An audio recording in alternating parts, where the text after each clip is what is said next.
우리는 누구나 의미 있는 삶을 살고 싶다. 어떻게 살 것인지, 무엇을 할 것인지, 어떤 사람이 될 것인지에 대해 내가 정말 알아야 할 모든 것을 나는 유치원에서 배웠다.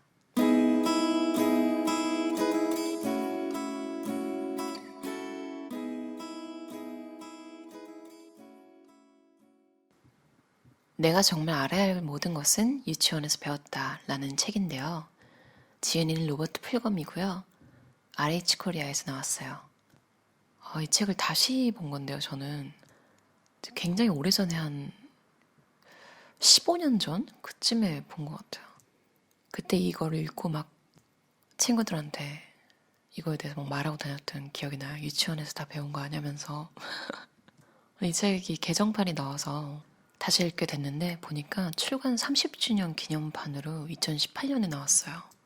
이걸 다시 읽으면서 느낀 거는 그때 내가 조금 더 주의 깊게 읽고 그러니까 책을 읽었다 이런 느낌으로만 읽지 말고 정말 좀 새겨듣고 많이 따랐다면 내 인생은 많이 달라졌을 수도 있겠다 이런 생각이 들었어요. 그리고 여기 나오는 이런 유치원 때 배우는 룰들을 안 지키는 사람도 이 책을 안 읽은 기간 동안 정말 많이 만났구나 이런 생각이 들었어요. 20살이 넘었을 때 남들이 좀 지적해주기 힘든 것들, 그러니까 화장실 사용법이나 쓴 물건 제자리 놓기, 그러니까 뭐 혼자 쓰는 건 괜찮은데 회사나 학교 뭐 이런 곳에서 그러니까 공동공간에서 자기 마음대로 그러니까 누군가 치워줄 거라고 생각을 하나 보죠. 그런 사람도 많이 만났고 실제로 그런 것들 때문에 스트레스를 많이 받았던 기억이 더해지면서 확실히 예전에 읽었을 때랑은 다른 느낌으로 더 와닿았던 것 같아요. 그럼 제가 밑줄 쳤던 부분 한번 읽어볼게요. 우리는 살면서 옳고 그름, 선과 악, 진실과 거짓의 문제에 부딪힌다. 그럴 때마다 아주 어린 시절 인간에 대한 기본적인 것을 세심하게 가르쳐주던 그 방으로 들어간다. 나는 의미 있는 삶을 사는데 꼭 필요한 것을 내가 이미 알고 있음을 깨달았다. 그게 그리 복잡하지 않다는 것도 나는 알고 있었다. 이미 오랫동안 알고 있었다. 그러나 아는 것과 아는 대로 사는 것은 또 다른 문제다. 어떻게 살 것인지, 무엇을 할 것인지, 어떤 사람이 될 것인지에 대해 내가 정말 알아야 할 모든 것을 나는 유치원에서 배웠다. 지혜는 대학원의 상아탑 꼭대기에 있지 않았다. 유치원의 모래성 속에 있었다. 내가 배운 것들은 다음과 같다. 무엇이든 나누어 가지라. 공정하게 행동하라. 남을 때리지 말라. 사용한 물건은 제자리에 놓으라. 자신이 어지럽힌 것은 자신이 치우라. 내 것이 아니면 가져가지 말라.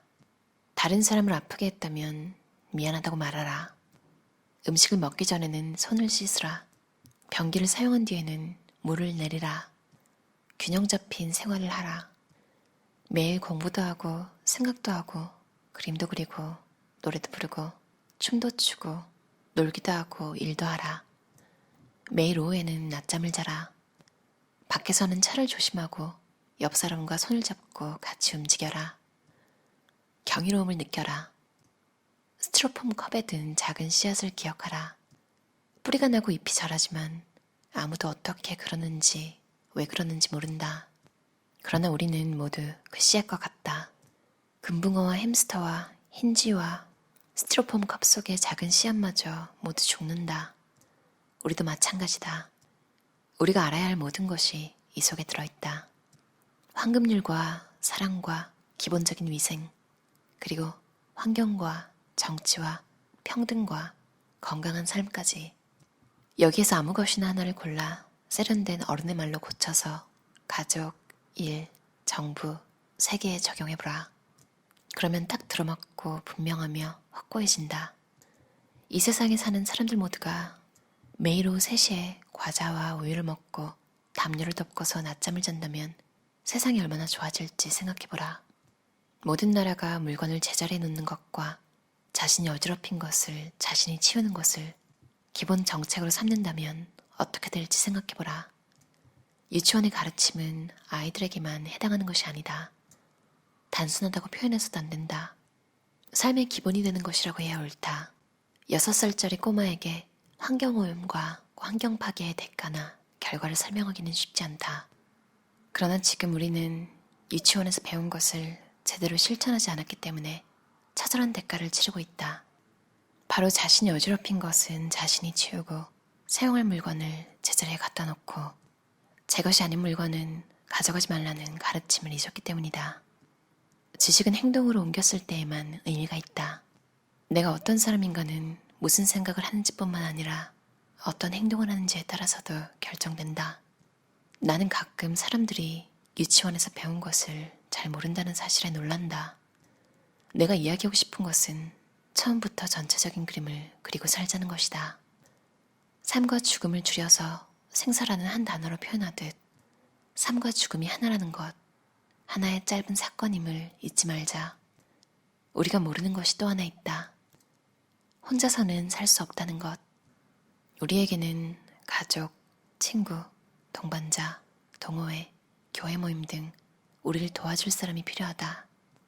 밖에 나가서는 옆 사람과 손을 잡고 같이 움직여라 하는 유치원의 가르침은 살아가는 내내 필요한 말이다. 이 책이 처음 출판된 이후 나는 많은 독자에게 같은 질문을 받아왔다. 정말 유치원을 다닌 뒤로는 아무것도 배운 것이 없나요? 대답은 물론 있다이다. 나는 시간과 경험을 통해서만 배울 수 있는 것을 배웠다. 시간과 경험에 의해 받아들일 준비가 되었을 때에만 가르침을 주는 스승도 있다는 것을 알게 되었다. 내 글은 내 삶의 연대기다. 내 삶을 장부 정리하듯 정리하는 것이다. 6살 이후 배운 것을 목록으로 적어보니 계속 그 수가 늘어나고 있다. 그 중에 다음 문장들이 눈에 띈다. 모든 것은 멀리서 보면 더 좋아 보인다. 결심을 했으면 그대로 살아야 한다. 모든 것은 무엇인가의 걸음이 된다. 그들은 없다. 오직 우리만 있다. 당신이 생각하는 것을 모두 믿는 것은 실수다. 사람은 어떤 것에도 익숙해질 수 있다. 상황이 나빠 보일 때 실제로 그만큼 나쁠 수도 있다. 딱 맞는 말을 찾는 것이 아주 중요하다고 생각하던 때가 있었다. 지금은 무엇인가 딱 맞는 말이란 결코 없다는 것을 안다. 훌륭하게 산 삶이란 항상 진행 중이다. 나는 이제는 통사론과 은유를 놓고 사람들과 싸우지 않는다. 말해야 하는 것이 해야 하는 것만큼 중요하진 않다. 신조는 신경 쓰지 말라. 삶을 보여달라. 여러분이 무엇을 생각하고 바라는지 말하지 말고 여러분이 한 일을 보여달라. 나는 내가 살아있는 모순 덩어리라는 것을 너무나도 잘 안다. 그러나 앞으로 나아가고 있다.